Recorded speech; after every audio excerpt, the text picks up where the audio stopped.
स्वागत है आपका और बधाई आपको। कैसा रहा सर इंटरव्यू आपका?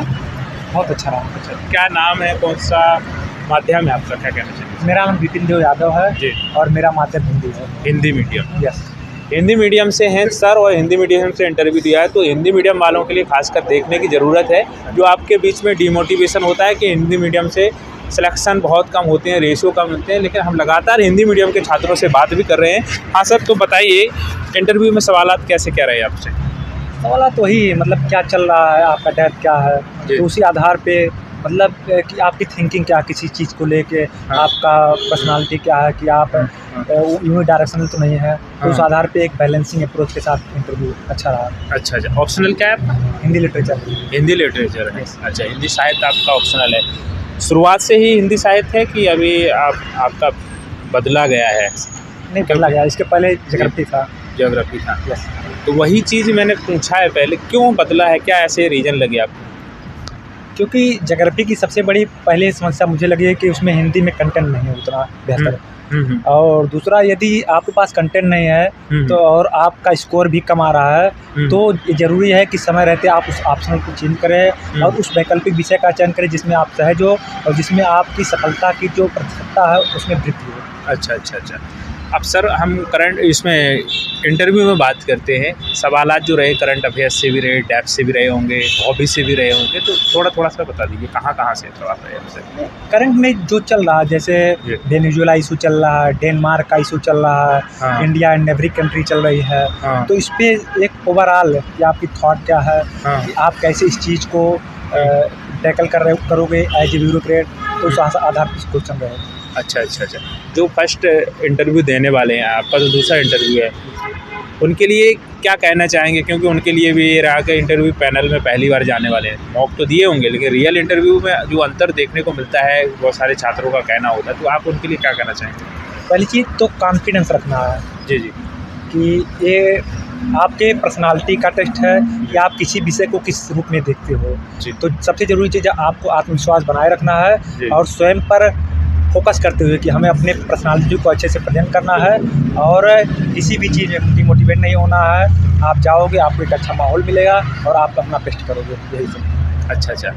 एजुकेशनल बैकग्राउंड का है सर अपना? मेरा बीएससी रहा है, यूनिवर्सिटी ऑफ इलाहाबाद से। अच्छा अच्छा अच्छा। तैयारी में कब से आए थे आप? मेरी तैयारी में हो गया 4 से 5 साल हो गया। अच्छा। और लंबी जर्नी रही, लेकिन एक अच्छा है कि इस चरण में आपको सब कुछ सीखने को, कहते नहीं पूरी लाइफ आपको सीखने को मिल जाता है इस चरण में। तो एक एग्ज़ाम नहीं है, एक आपके जीवन है कि आपको सिखा देता है कि आप भविष्य में कैसे बनोगे। तो जर्नी रहा, लेकिन सही है कि आपके परिवार का अगर सहयोग रहेगा तो आप कुछ भी कर सकते हो। विशेष तौर से मेरे भैया इंद्रदेव यादव, उनका अतुलनीय योगदान रहा, मतलब कहा जाए तो मेरे सब कुछ, उसके अलावा कुछ नहीं। अच्छा अच्छा। शुरुआत जो रहती है प्री से स्टार्ट होता है, फाइनल इंटरव्यू होता है, लेकिन प्री को निकाल पाना बड़ा मुश्किल होता है।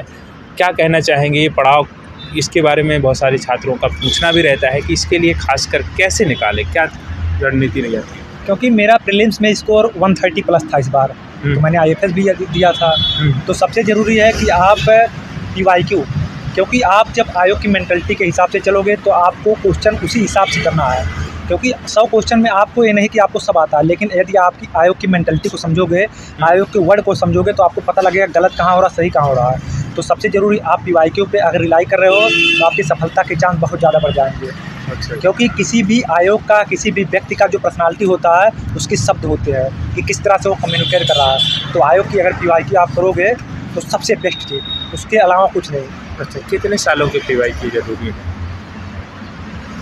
कम से कम अगर प्रिलिम्स के लिए 15 से 20 साल PYQ देखना है, और PYQ में शब्दों का, किस आयोग किस शब्द पे गेम खेल रहा है, किस शब्द पे गलत कर रहा है, किस शब्द पे सही कर रहा है, तो उस हिसाब से। और क्योंकि सबसे माइन्यूट आयोग बेसिक चीज़ जानना चाहता है। आप कोई भी बहुत आप नॉलेज नहीं ले सकते हो कि आप सब कुछ नॉलेज लेके तब बैठोगे। आप बेसिक नॉलेज लेके बैठोगे, फुल कॉन्फिडेंस से बैठोगे कि मुझे फुल अटेम्प्ट करना है, और कुछ क्वेश्चन को देखते हुए आपको ऐसा लगना चाहिए कि नहीं ये सही हो रहा है, क्योंकि आयोग इस तरह से क्वेश्चन को रखता है, तो आपकी जो सफलता की तरफ बहुत तेज़ बढ़ेगी। अच्छा अच्छा। आपने PYQ की बात की, बहुत बढ़िया बात की। कितने क्वेश्चन को अटेम्प्ट करते थे आप प्री में? मैं तो 100 क्वेश्चन करता था।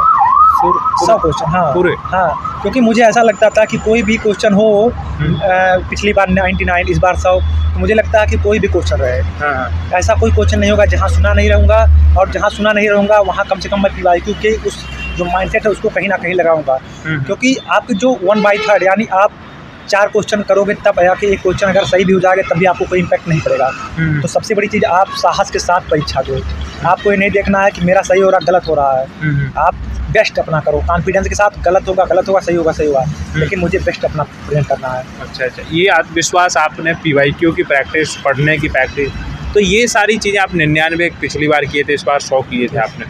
पिछली बार भी आपका इंटरव्यू हुआ था। अच्छा, तो ये देखिए 130 नंबर आपके इसमें प्री में आ रहे हैं, जीएस में 130 प्लस है। 130 प्लस, तो बहुत बड़ी बात हो जाती है। तो ये कैसे उसमें आप देखते थे कि सभी को, आपको ये रहता था कि ये करने वाले हम पे क्वेश्चन हैं तो ये सही होंगे, कि इसमें आप गैस करते थे, कैसा करते थे? कम से कम 35 क्वेश्चन, लगभग 35 से 40 क्वेश्चन आप 100% पे जाओगे। जी। उसके बाद आपको 50 पे पहुंचना ही पड़ेगा। हाँ। तो आप विकल्प देखते वक्त ये मत सोचना कि मेरा गलत हो रहा है कि सही हो रहा है। हाँ। मैंने इस चीज़ को पढ़ा है तो मैं इस चीज़ को ऐसे विकल्प टिक करूँगा, इस तरह से उसको प्रेजेंट करूँगा। तो सबसे बड़ी चीज़ है आप साहस लेके एग्जाम हॉल में प्रवेश करो। ये मत देखो कि मेरा होगा कि नहीं होगा, कि क्वेश्चन गिन रहे हो कि आपका कि मेरा सिलेक्शन हो गया, इतने से हो जाएगा, नहीं। जरूरी है कि आप अपना पूरा बेस्ट साहस के साथ, कि होगा नहीं होगा। अच्छा। लेकिन प्रेजेंट माइंड के साथ अच्छे से विकल्प को चयन करना है। अच्छा, सीसेट में कितने क्वेश्चन करते थे आप? सीसेट में तो इस बार अच्छा रहा। सीसेट में पीवाईक्यू ज़्यादा रिलायबल करो, और मैंने लगभग 80 क्वेश्चन में इस बार 60 से 65 क्वेश्चन किया था। 60 से 65 क्वेश्चन किया था, तो इसमें भी ठीक ठाक रहा होगा। हाँ, पीवाईक्यू।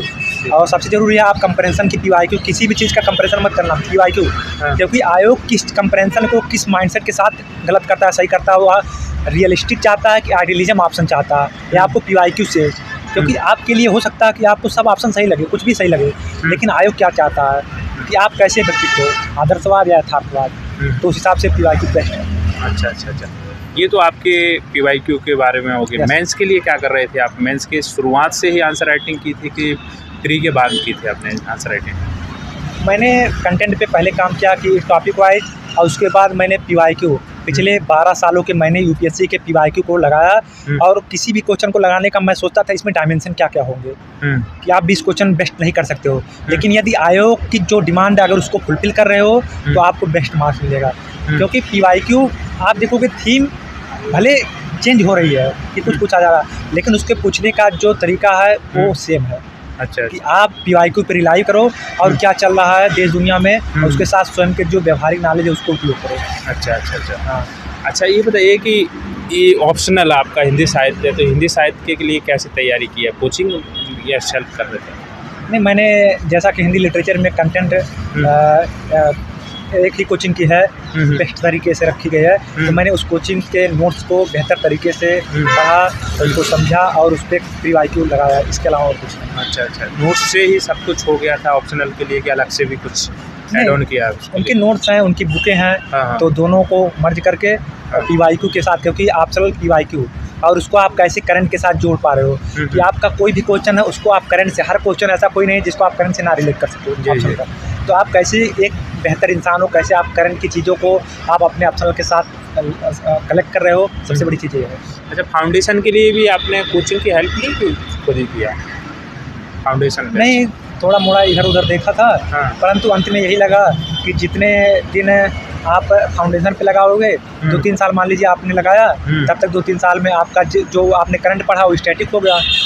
जरूरी क्या है कि आप करंट के साथ स्टैटिक को देखते रहो, और कोचिंग मैटर नहीं करता, लेकिन ये मैटर करता आप किस तरह से आप सिलेबस को समझ पा रहे हो, आपके पास गाइडेंस कैसा है, मैटर गाइडेंस करता है। अच्छा, एक रेशियो जो रिजल्ट का रहता है उसको भी कभी ध्यान में दिया आपने? जो हिंदी मीडियम इंग्लिश मीडियम का जो कुछ दिमाग में कभी आया है आपको कि जो डिमोटिवेशन ला सके? नहीं, मेरा तो एक ही सिद्धांत है, कॉन्फिडेंस से जाना है। हाँ। और मीडियम डज नॉट मैटर, कि अगर मुझ में ताकत होगी तो मैं अपना जो मेरा अधिकार है वो मैं ले लूँगा। अगर मुझे यूपीएससी में सिलेक्शन होना है तो मेरी योग्यता तय करेगी, ना कि मेरा यदि मैं किसी माध्यम को लिया हूँ किसी भाषा में तो उस भाषा में मैं कितना सहज हूँ।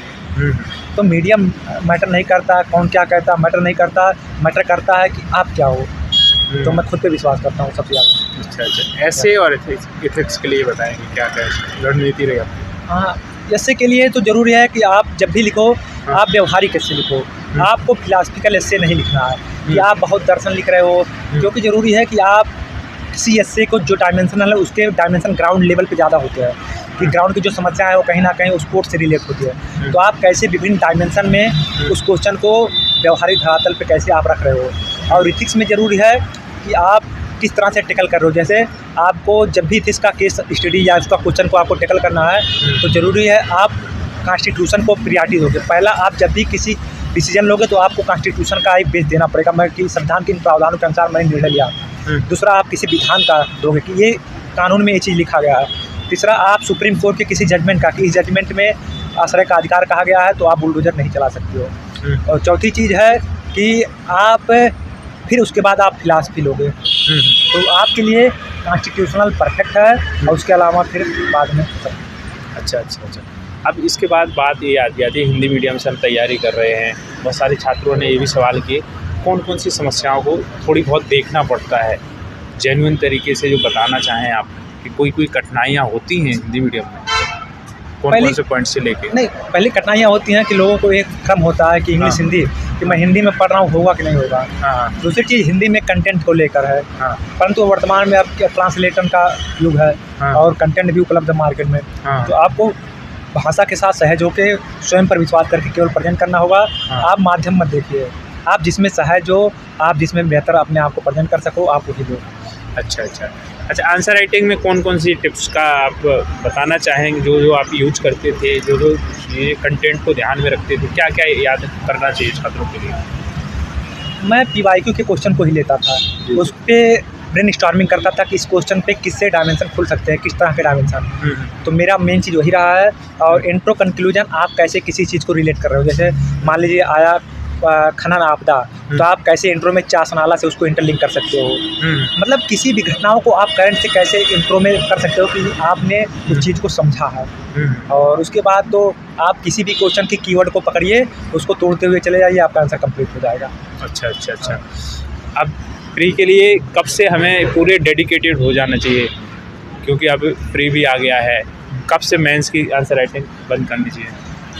नहीं, दोनों साथ साथ चलो। और अंत में प्रीलिम्स के लिए ज़रूरी है कि आप जो भी कंटेंट है आप उस पर काम करिए, करंट के जो कंटेंट है उस पर काम करिए और PYQ लगाते रहिए, मेन चीज़ यही है।